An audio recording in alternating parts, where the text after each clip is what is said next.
So good afternoon.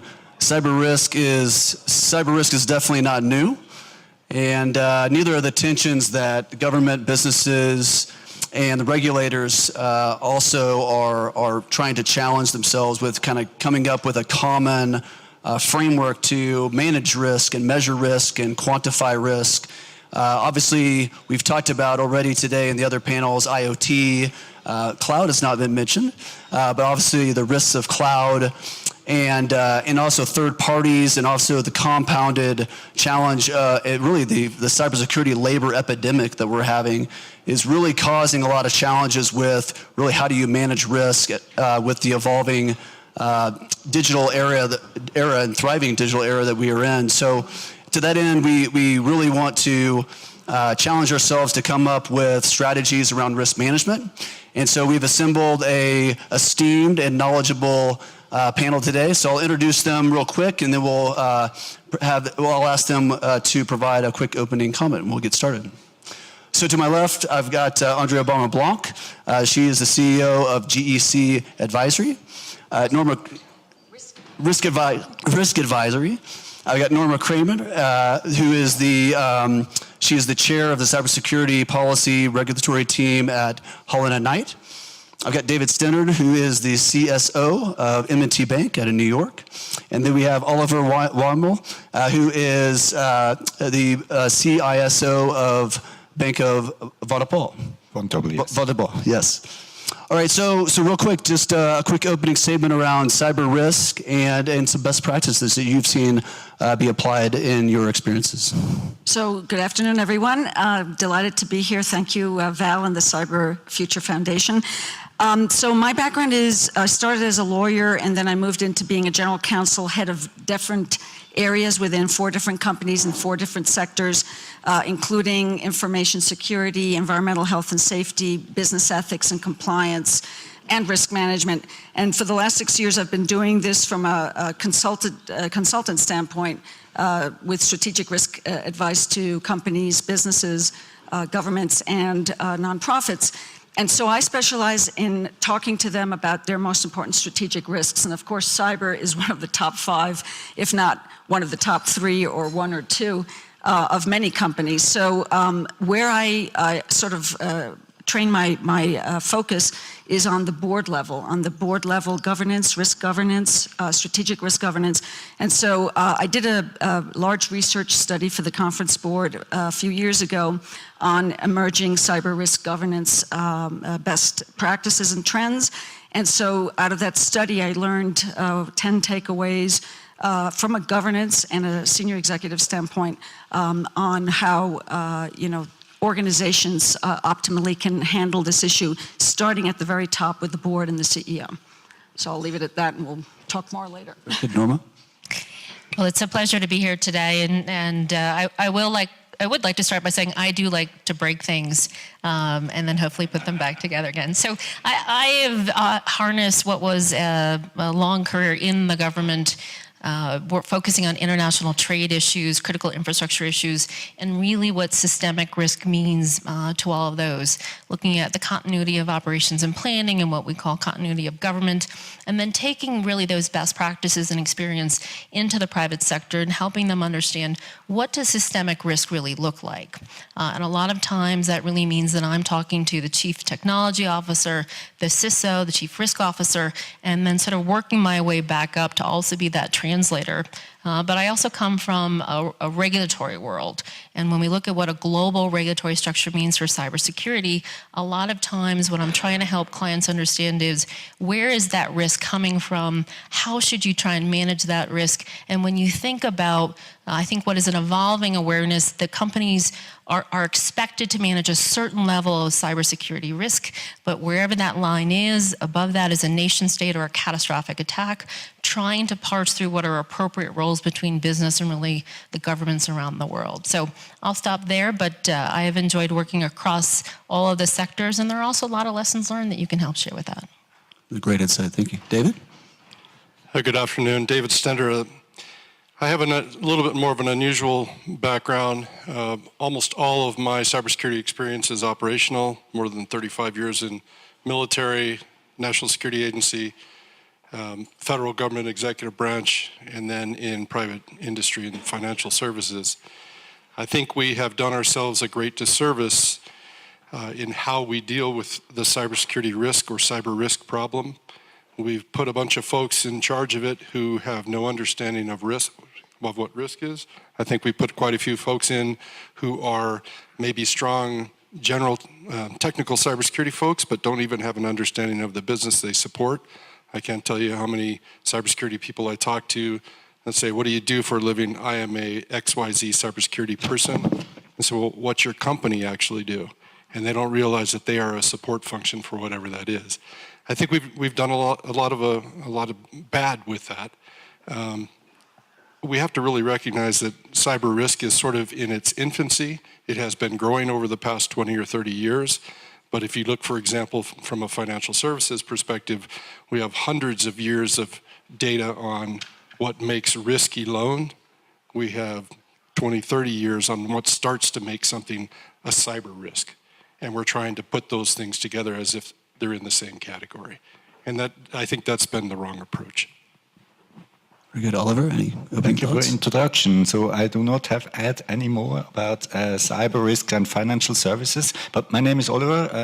I'm working from Bank Vontobel, which is a really tiny Swiss bank, but we have offices all over the world. So we also have cyber risks, which we should take care about.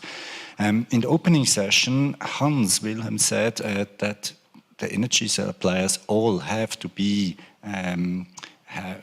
ISO 27 certification. I guess this is a wrong approach because you have to not having a control-based approach, you have to have a risk-based approach because otherwise you have the certification, but you are... That's a law, I know. In Switzerland, on the financial sector, it's the same law, but it's a wrong approach, I guess. Yeah. So from my side of view, it's better you have to find the so-called passage obligé. It's the required passage where a cyber risk going through or is passing through. And if you find this spot, you can manage your cyber risks. So these are great opening statements. I appreciate your thoughts. It's interesting, you know, as cybersecurity has become more of a business issue, and cybersecurity leaders have been developed from different pieces of the organization, maybe through audit, through consulting, through coming in from government. Only 9% of CISOs actually have a business background, which I find very, very an issue, right? As it becomes more of an issue.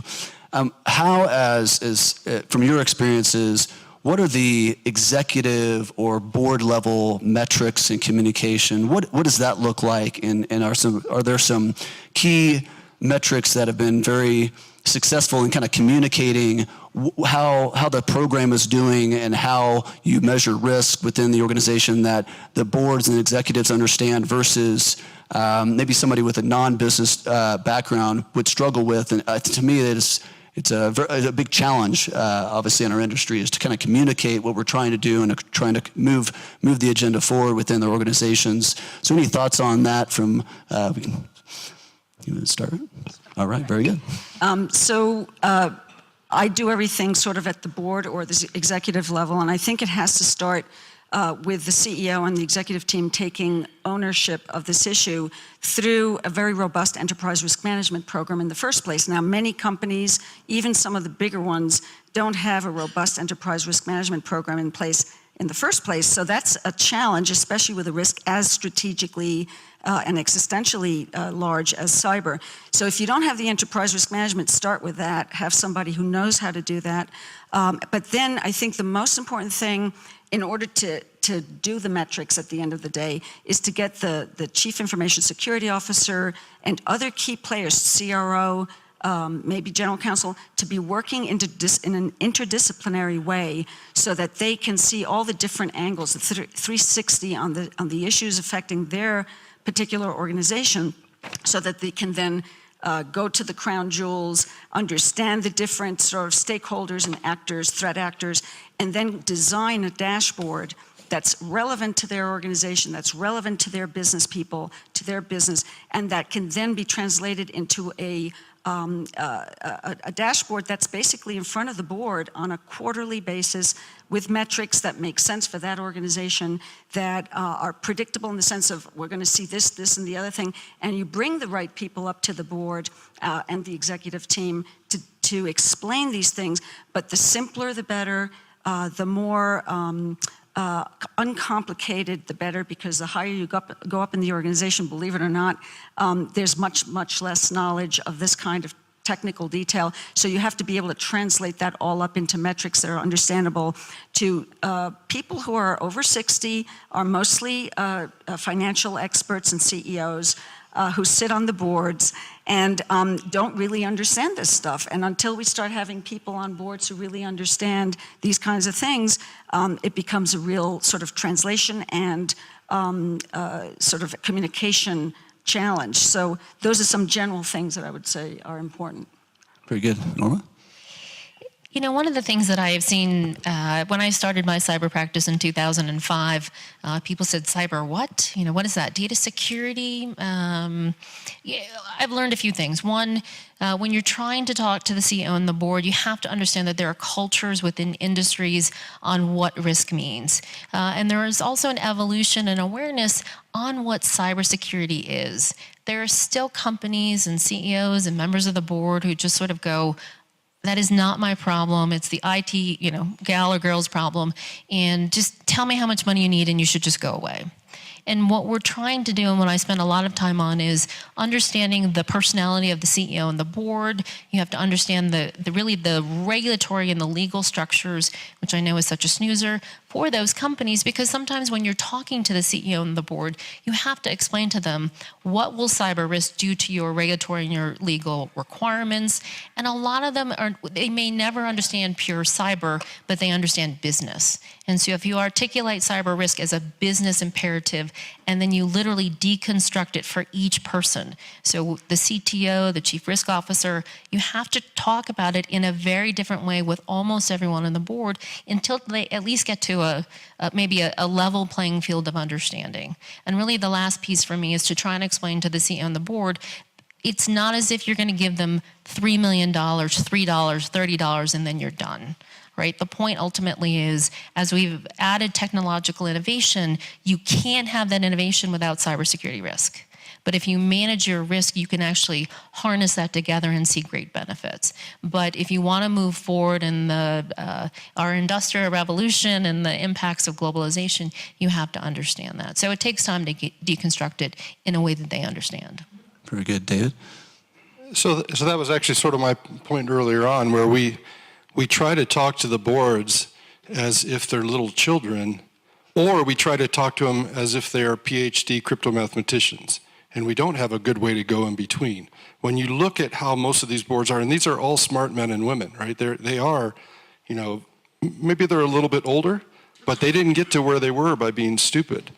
You walk out of a cybersecurity presentation for these folks where they may be shaking their head as if they didn't understand anything, and they will go into a set of P&L tables right after that are so complex that your eyes will bleed, right? So it's not like they can't understand complex things, but it's not their area of expertise. So you have to put it in terms that are understandable. Again, I think one of the biggest problems where we fail from a cybersecurity perspective in terms of risk is not putting the risk in terms that matter to that particular business. If you work for a bank, put it in banking terms. As an example, I mentioned to our board one time, and if you ever want to get your board riled up, you should do this, that we were spending too much money on cybersecurity because our cybersecurity risk was sort of here, and the amount of money we were spending was over here. And it didn't make sense to spend $20 to save $10, right? They very much understood that. I don't think they'd ever heard that before, and they were a little surprised that I said it, but they were very willing to discuss it then because that made sense to them. The other thing that I thought was really important was when you go to them with metrics, make it a metric that they can understand. No one wants to hear you talk about how 1.437% of your IPs might be compromised, because no one even knows what that means. Is that good or bad? Because it could be good. You know, maybe it's cheaper to have that many compromised. Tell them, are things sort of thumb up? Or are they sort of, you know, status quo? Or are they thumbs down? That's a pretty straightforward metric that most folks can understand from a business perspective. This is going to cost me money. I'm okay with my current investment, or I'm spending too much, right? If you can talk in terms like that, they will really start to take on cyber risk, I think, in a better way. Oliver, any comments? Thank you, David. Yes, thanks. As you said, the management of banks are very aware about risk, so you do not have to tell them how to manage risks. But if you get known which root causes that led or are leading to cyber risk or information risk, and then you can translate this to, for instance, some scenarios they are understandable for the management, then you are able to describe which risk we have and which cyber measures we have to take in place to reduce or this risk, or which residual risks we have to manage by insurances, for instance. So one thing I think we've all probably seen is how do you, there are some boards that are enlightened, right? But how do they get there? Maybe it's by industry, maybe it's by background, but how do you go create an enlightened environment or a cyber savvy board or executive team when it doesn't exist at the moment? Any thoughts around how do you bring risk management terms and strategies into kind of building a kind of a risk culture, a risk management culture that's savvier than it was at the current time? Andre, you want to make a comment? Sure. So I think for me, this goes back to the culture that the leadership brings to the organization. And by leadership, I mean both the executive team, CEO, and the board. And one of the things, I'll use an anecdote. The last company in which I was an executive before I started my own business, I was in charge of audit, compliance, risk, and corporate responsibility. And then they said, here, take information security. It was a technology company. It was under $1 billion, just under $1 billion in revenues, very aggressive, very decentralized, but with one division that was military intelligence. So it was kind of a very confusing environment. And they had also had, they were publicly traded and also had a problem. So they had gone dark and come back. So one of the things that they needed was an information security philosophy, which they did not have. And so when they threw the InfoSec team into my group, I spent about 6 months trying to just understand what the InfoSec guy was telling me, because I'm a lawyer by training, not a technologist. And so it was very painful, but it led to a discovery through this whole process that what we really needed to do is engage the CEO, engage a couple of key business leaders in the organization, and engage a few experts, technical and other experts, to be part of a team that then found or decided what is the philosophy of information security for our organization. How are we going to go? So it's a philosophy, but it has to be an actionable, I also like to use the word culture, where specific decisions are made and steps are taken, and you understand what you need to protect and where you put your resources and what kind of an interdisciplinary team you need, et cetera, et cetera. So for me, it's all about getting to that philosophy and then making it actionable. And that, of course, you have to engage the board as well in understanding all that. So that's kind of what I think is one way to do it, and every organization should be doing it. David or Oliver, any comments on that as far as building a kind of a culture that is more savvy from a risk management and cyber perspective? I would say a huge part of that is that conversational aspect, right? For example, when I got to my current position at M&T Bank, our Chief Information Security Officer, or the guy who called himself the Chief Information Security Officer, because his boss didn't even know that that's what his title was, spoke to the board once a year for 2 minutes, right? Last year, I think I was in front of my board 19 times, and I probably spent, on average, about 2 hours each time talking to him. And as a matter of fact, I recruited a member, our CEO asked me to help out. I recruited a member who is a specific cybersecurity expert from federal government to come onto the board. Now, that was not to become the sole person on the board. It was really to act as a champion for things like cybersecurity outside of me saying it.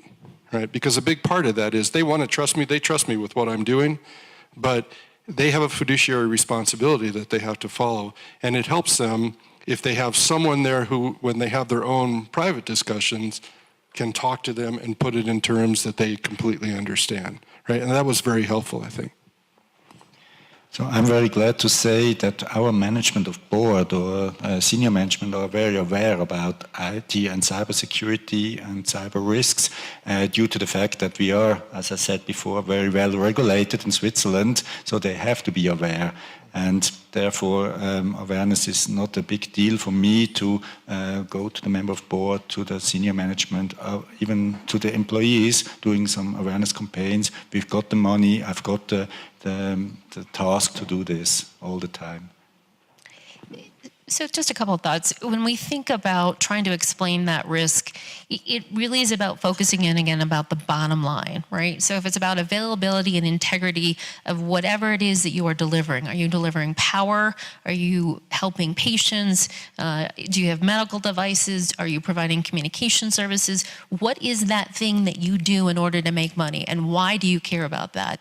And then apply cyber risk into that environment. Again, you have to make it clear where the risk is, what it will do, and ultimately what the bottom line is to the company. If you run an investor-owned utility and the power goes down, you have a cyber physical incident, and it's not coming back up for 6 months, what's going to happen to your stock? And I do that across all sectors because they still have to run a business. That's one. Two is really explaining to boards and the CEO what I'm going to call traditional cyber risk now, which is horrible to say. And the second is really what I'm going to call geopolitical risk. Because at the end of the day, whether you're a US company, a global company, it doesn't matter. If wherever you are seeing conflict with other countries, and we know who they are, we don't have to name them today, then all of my clients see an immediate uptick in cybersecurity attacks the minute that the US decides to issue trade sanctions against a country. So trying to explain to companies where they fit in the universe is a little bit harder. And then really my third point is you're no longer just a company that is a bank that provides energy or water, at least in the US and around the world. You are providing services to the defense industrial base. And so we are starting to use the term defense critical infrastructure. And in the US, we're seeing a much more focused approach, whether it's from a policy approach or even a regulatory approach, because there is a view that those services are so essential to our military and our national security operations that there is a higher level of expectation. Now, after I say that to a CEO and a board, and there's a little bit of glazing over, and then I might have to bring in some other experts, you just have to understand where you sit depends on where you stand, and really who are you servicing, and that's a much harder issue. I know you've got another comment, but it is very interesting that at Coalfire, where I work, we urge the CISO to think like a CEO, and they've got to know the business and the revenue streams just like the CEO would. And so I definitely agree with your comments there on that. Building on what Norma's just said, and you too, I think there's two other sort of hooks, if you want to call them that are really important when you're thinking about the board and the executive management. One is this concept of reputation risk, which has become much more pervasive in the financial industry, certainly, but also in other parts of the industry and sectors. And cyber risk, to me, to paraphrase The Economist when they came out 10 years ago with a study about reputation risk, calling it the risk of risks. I consider cyber reputation risk the risk of risks turbocharged, which is really as hard and as potentially damaging to your bottom line and your reputation as any risk if you're found unaware or unprepared and that sort of thing. On the other side of that equation, I think there's something to appeal. So that appeals to talking about these issues as a risk, as a reputation risk, is much more, you can capture the attention of your high-level executives. On the other side of the coin, the positive one is if you're talking about, if you understand your cyber risk and you create the resilience, you're actually creating opportunity for value creation, not only in terms of less liability and less stakeholder dissatisfaction, but also in terms of creating new products and services. And the conference board research report that I did, I looked at 5 companies that are anonymous, but they're very well known. And one of them was a big technology company that had its cyber risk governance and everything else very well developed, and they were creating new products on top of that. So they were making it a part of their business offering. So I think that's a really important piece of this puzzle. So as we look at and talk more about cyber risk, how do we balance regulatory requirements, which there's a lot of audit fatigue going out there, and making sure that we have our risk registry and we address that, and also all of your compliance, very specific compliance requirements. How do we balance that with also really just understanding the business and measuring risk and looking at risk management and just applying those principles and guidelines versus the competitiveness of making sure that we are PCI compliant or compliant with GDPR, et cetera. Any thoughts on how do you balance that within organizations? Go ahead. Do you want it?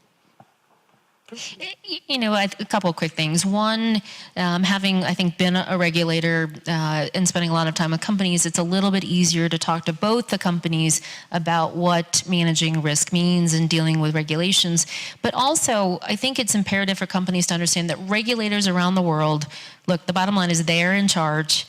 They have the bully pulpit, and it's incumbent upon us in the private sector to work with them as best we can to get them to understand not just that we understand the risk, we understand and respect their roles.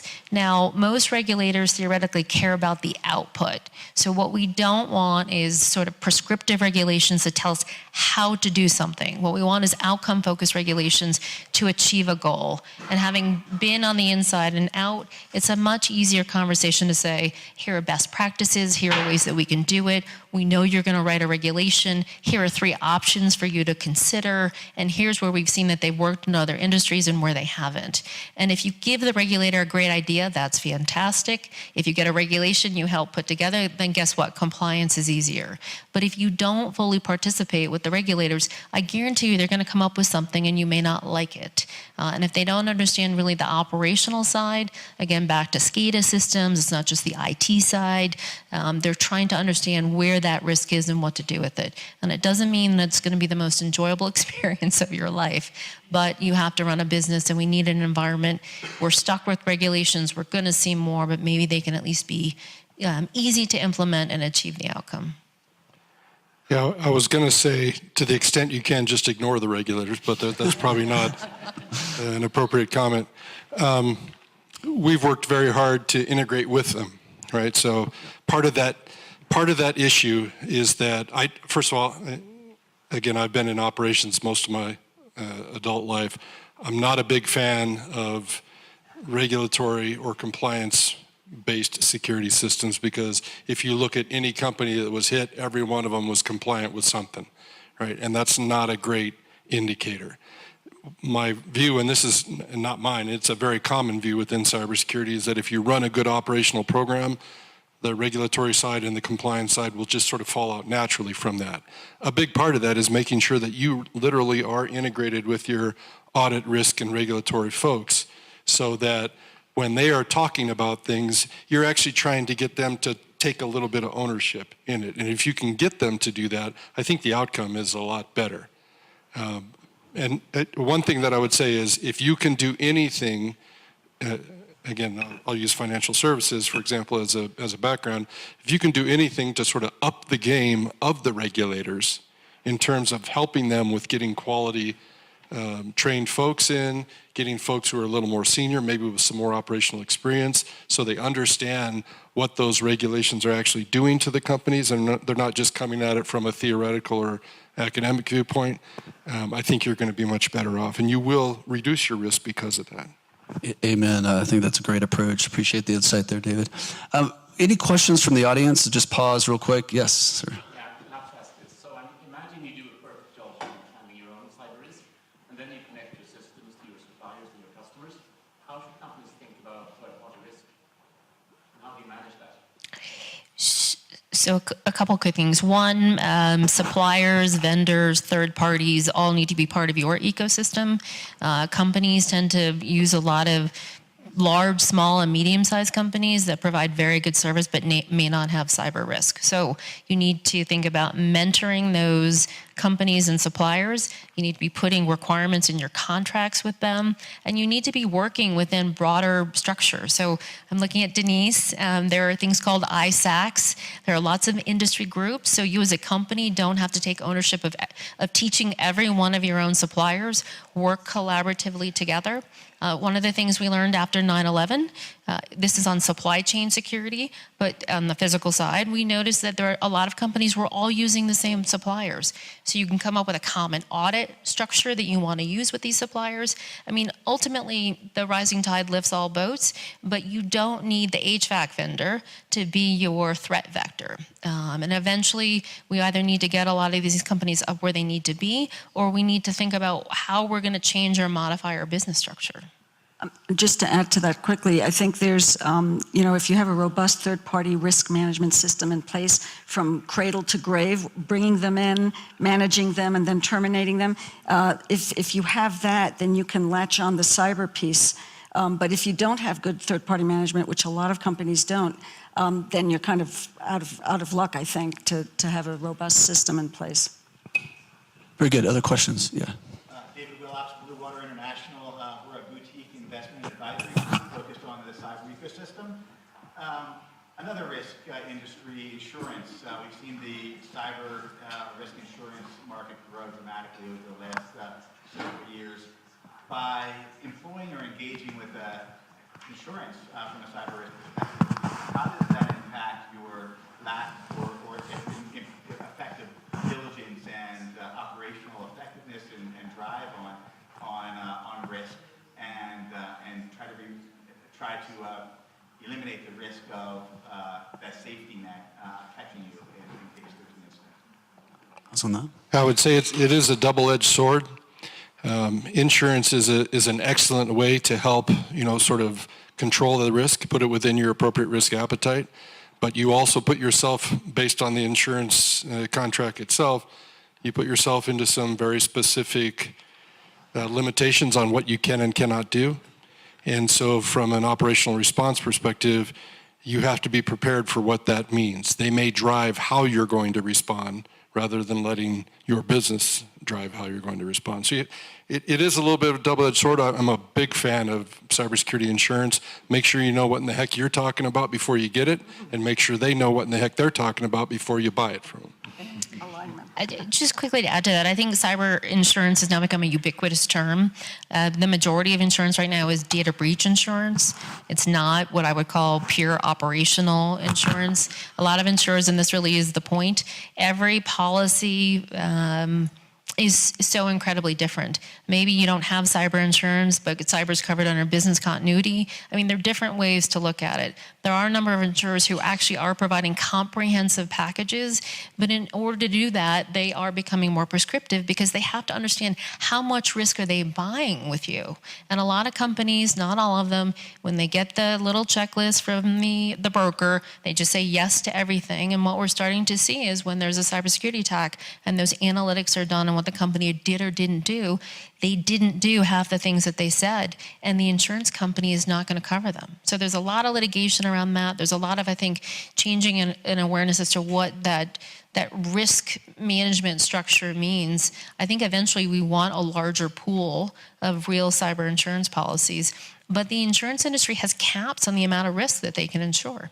And to your point earlier, where we talk about you only have 20 to 30 years of really aggregated data on cybersecurity, how you deconstruct a cybersecurity attack, insurers want analytical data, right? And so we don't have enough of that, and the attacks change so frequently that the underwriters are really trying to understand and evaluate that. Yeah, you can't really go at this from they sent me a questionnaire and I checked all the yeses or nos or whatever the appropriate check was.